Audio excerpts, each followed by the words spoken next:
Welcome to Photo 123, Intro to Digital Photography. This is my talk about your digital SLR or DSLR camera.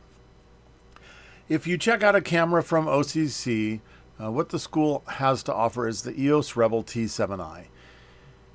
You might be using a different camera. It doesn't matter what camera you're using. The settings that we're going to go over will exist or should exist on any camera that will work for this class. So the camera that will work for this class needs to have manual exposure settings. You need to be able to fully adjust the exposure manually. So the things that we're going to go over on this and the stuff I'm going to show you is pretty universal. It would even work if you were shooting with a film camera, with a traditional SLR camera, non-digital. So we're going to start and look a little bit more at the body of the camera. This is the body of the T7i with the lens removed. So part of the features of a digital SLR camera is that you can remove the lens. And so what we're looking at here is this silver ring is the lens mount. There are two different styles of lenses that'll work on the EOS Rebel. The standard EF lens and the EFS lens, which is for the smaller sensor. And the standard has the red dot and the smaller sensor lenses have a white square. They would also have this mark on the lens. You would line that up and then turn the lens clockwise to lock it into the camera. To remove the lens from the camera, you would push this button over here, turn the lens counterclockwise, and it would remove from the camera. We're looking into the body of the camera, and this is the mirror that projects the image up into the prism, which lets you look through the viewfinder and see it. Right behind that mirror is the shutter, which is a little curtain that opens and closes and lets light in for a set amount of time, to the sensor that's all the way in the back of the camera. And the sensor is the light-sensitive electronic component that captures the image. Over here on this side, just real quick, you can see there's a dial. That dial lets you adjust either your shutter speed or aperture. And this is the button in order to capture the image. So you would push that button to take the picture. Here's sort of a better view of all of that. There's the dial that we were just looking at. There's the button to take the picture. You can see that we have some settings up here on the top. So we have our focus points, our ISO, how our display is being shown. We have our power switch right here, off, on, and video mode. We have our mode setter here of what kind of mode we're going to be photographing in. We have the hot shoe up here, which we will not be using in this class, but that would be where you would attach an external flash. And then on the back of the camera, you can see we have a menu button. We have the info button. This little button up here, the little camera button, is our live view, which would turn off the ability to see through the viewfinder and put the image on the screen here on the back of the camera. The blue indicators on these buttons over here are for setting or used during image playback, which is this little playback button down here. So when you're in image playback, you could delete your image, you can zoom in on your image. The button that we're going to use probably the most back here is this AV button that's right here. And so to get the spin wheel to change the aperture when we're in manual mode, you have to push this button in and hold it while you're spinning that wheel with your finger. These other buttons are going to be for selecting menu items or changing our white balance, our autofocus points, or our shutter, like how the drive for our shutter, if it's a single image or multiple images. We'll talk about all that in later times, but right now I just want you to be familiar with the layout of the buttons and the things that are on the back of the camera.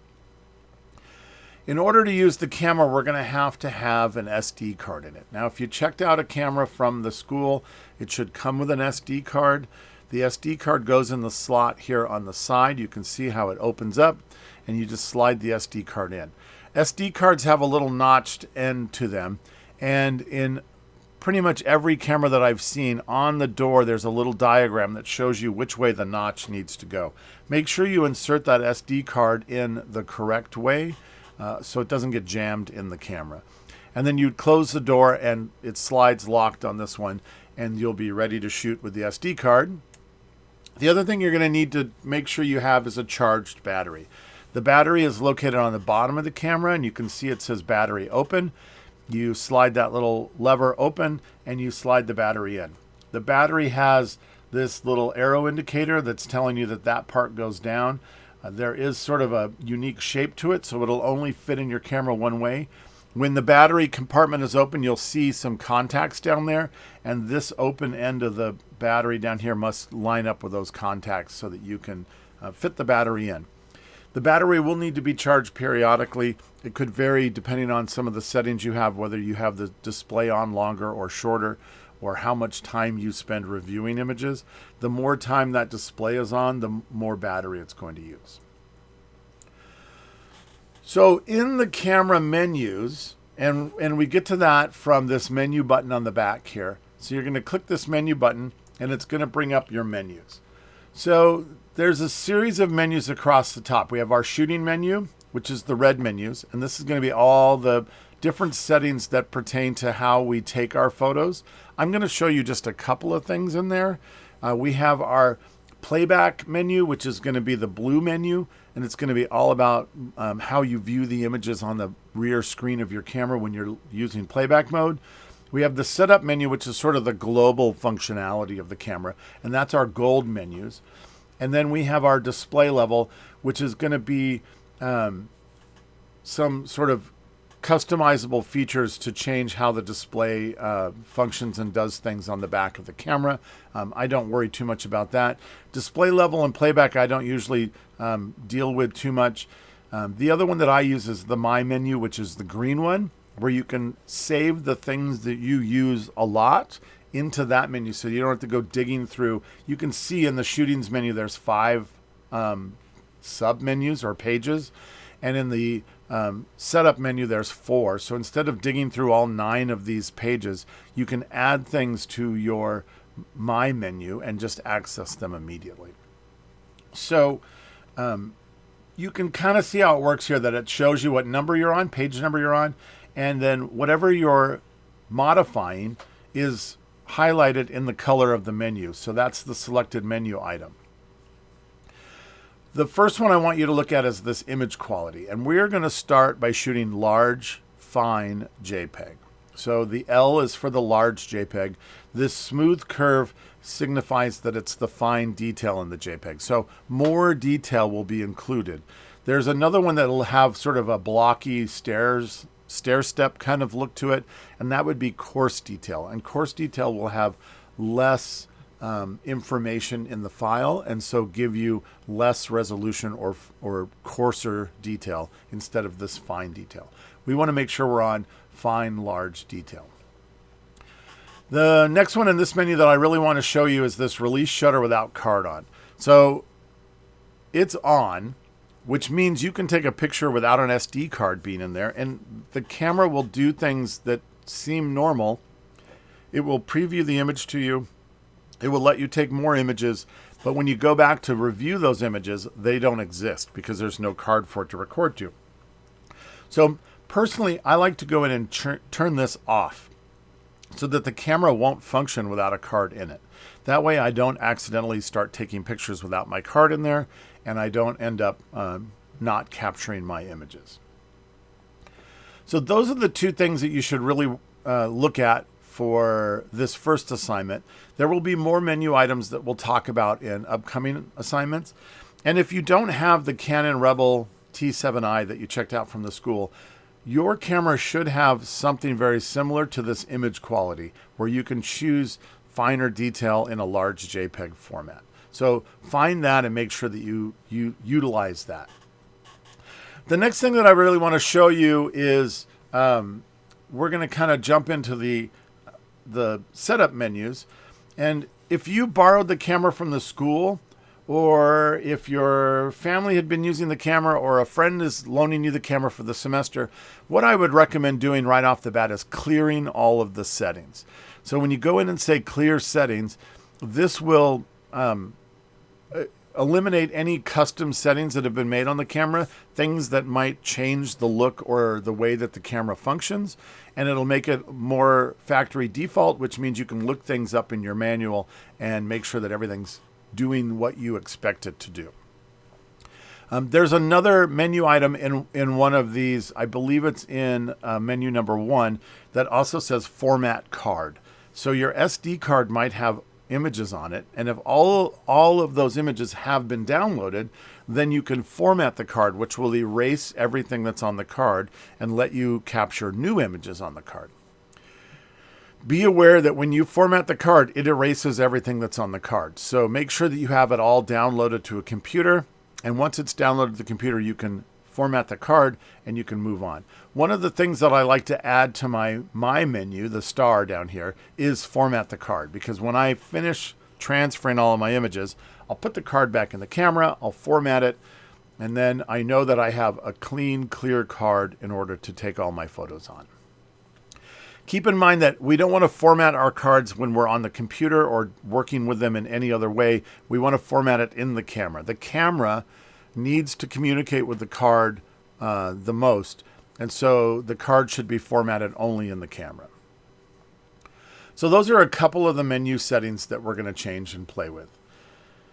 That's a basic rundown of your sort of the functionality of the Rebel T7i on the body end of things. Now, once we put the lens on it, we have a couple of more things to look at in the lens. One of them is this button here that says AF and MF, this little switch. It's a physical switch on the side of the camera or lens, and that will change you from autofocus to manual focus. So if you find that your camera isn't able to focus and take the picture, you might have to switch to manual focus and focus it yourself. There's another physical switch on the lens which says stabilizer on or off. What that does is it engages a moving element inside of the camera in the lens that as the camera moves, that element tries to counteract that movement and stabilize your image or make your image a little bit sharper.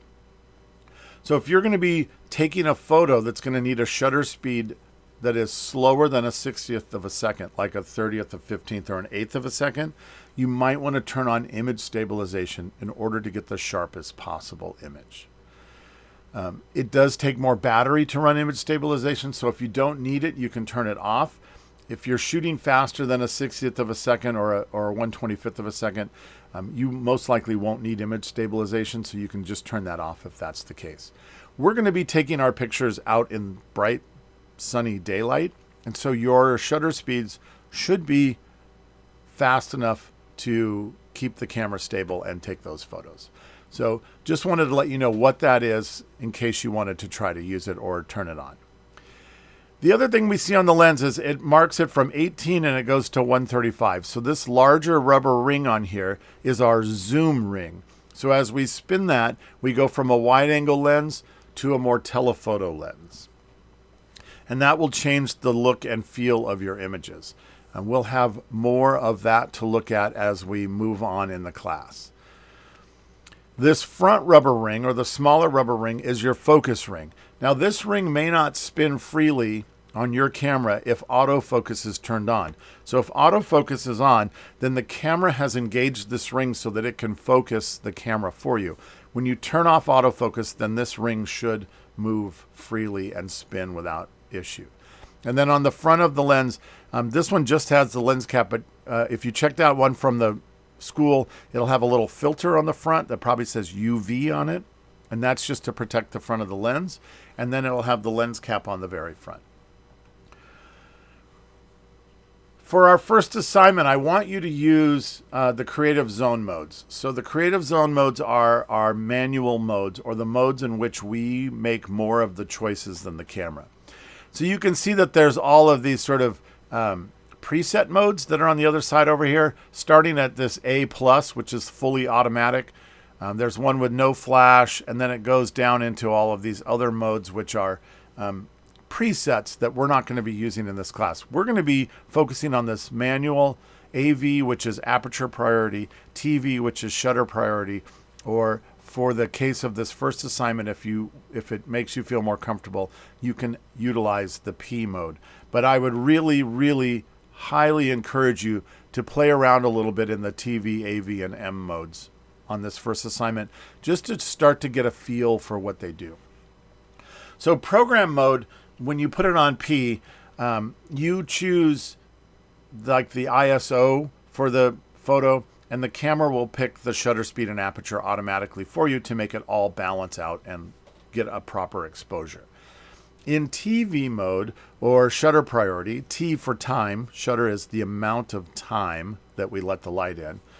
In shutter priority, you would pick the shutter speed, how fast the shutter opens and closes, and the camera will choose the aperture in order to let enough light in to get a proper exposure. In aperture or AV mode, you would choose the aperture or the size of the opening in the lens that lets the light in, and your camera would pick the shutter speed that would allow it to get the right amount of light in there to make your exposure. And in manual exposure mode, you're going to choose both the shutter speed and the aperture, and you're going to have to use the camera's light meter in order to balance it out so that you get the appropriate amount of light that is coming into your camera. So how do we know in manual mode that we have the appropriate amount of light that's coming into the camera? So this is the screen on the back of your camera and what it will look like while you're shooting if you're not in live view. So it's showing me up here that I'm in manual mode, and then it's showing me my shutter speed and my f-stop and my ISO. So we have those buttons on the back and the top of the camera. The top of the camera has my ISO setting, and the top of the camera has that spinner wheel right behind the shutter button. So with that spinner wheel, I can see that this is highlighted in blue and has these little blue arrows next to it. So that means the spinner wheel is going to change my shutter speed. So as I spin it one way or another, my shutter speed will get faster or slower. This button on the back of the camera that says AV, if I hold that down, these arrows will click over and be on the f-stop. And as I spin that wheel while I'm holding that button down, I can change my aperture. When I push my shutter down part way without taking a picture, it will activate this down here, which is the light meter. So the light meter is showing me whether I have a balanced exposure where it's at 0, or I'm overexposed towards +3, or underexposed towards -3. The more underexposed I am, the darker the image. The more overexposed I am, the lighter the image will be. And this little mark will float around depending on how much light the camera sees or what you change on your settings. So as you dial these settings down, this little indicator will go up or down this scale, and you want to try to get it balanced to 0. 0 would mean you have a proper exposure, and it's judging all of the light that's coming in and giving you that value. So if you're going to shoot on manual mode, I recommend you change your ISO from auto to a set amount, maybe 100 or 200, and then alter your shutter speed until you get pretty close to this middle dot without going below a 60th of a second. And then change your f-stop to make sure that you get it perfectly balanced right in the middle. And then you can take your photo. Try that out on this first assignment. It's okay if some of your images come out a little bright or some of them come out a little bit dark. It's all a part of the process of kind of finding out what these settings do and how it looks on your camera. The rest of the stuff we're not going to be too concerned about at the moment. We'll talk about metering modes in a future lecture. This shows me that I have my large fine detail on. And this single box here means when I push the button, it'll only take one picture, not take pictures as long as I hold that button down. And this one shot over here is our autofocus. One shot autofocus is great. We have our battery indicator down here that shows my battery is full. And we have our image frame counter down here that says I have 36 more images to take before my card is full. So those are the really basic settings of the camera. If you have more questions about your camera, please message me and let me know, and I will answer those questions for you. If you're checking out a camera from the equipment cage at OCC, run through the camera with the person that's checking it out to you so that you make sure that everything functions correctly, and ask them any questions you might have about the camera. They will absolutely answer those questions for you so that you are more comfortable using the camera. Once we've taken our photos, we need to get them off of the camera and into our computer. And in your lab portion, you're going to get a lot of demos about what to do and how to do this in a way that is sort of the OCC way of dealing with all of your images. But I just wanted to show you some of the equipment that you might need in order to do that. So you'll have your SD card. If you have your own camera, you might have to buy a new SD card if your family won't let you format the card that you have or use. So you can get that new SD card. There's that little corner nick in the corner that I was talking about that helps you kind of align the card in the right way for the camera. Another thing that you're going to want to get is a card reader. So the camera will plug into the computer, but it's a very slow way of downloading all the images. Buying one of these little card readers that can take an SD card or a micro SD is a much quicker way to get your images from the card onto the computer. So this card would just slide into this slot, and you would plug that into your computer, and it'll show up like a hard drive, and you could copy all those images off. The other thing that I wanted to talk about is somewhere to store your photos. You might be able to store them on your computer. That's totally fine. If you're borrowing a computer from someone else or using a public computer, then you're absolutely going to want to have some sort of removable storage media. But I would recommend getting a removable storage media no matter what, so that at the very least you could create a backup of what's on your computer. So you could get a flash drive that plugs directly into the computer. They come in 64, 128. They come in all the way up to a terabyte. If you're going to use something much larger than, I would say, 256 or 512, then I would recommend getting some sort of hard drive. This is an SSD hard drive, solid state hard drive. They do make hard drives that still spin like an older traditional hard drive. Get some sort of media that you can put your images on and store them, and or back them up. If you're going to be moving on in the photo department and doing more photo classes, I would absolutely recommend getting something larger like this SanDisk solid state hard drive. Storage media is pretty inexpensive these days. The prices come way down, so it shouldn't be. I think a 64 gig flash drive is maybe $9 or $10, which is really not that bad considering. But you're going to want to think about your storage so that you have somewhere to put all of those images.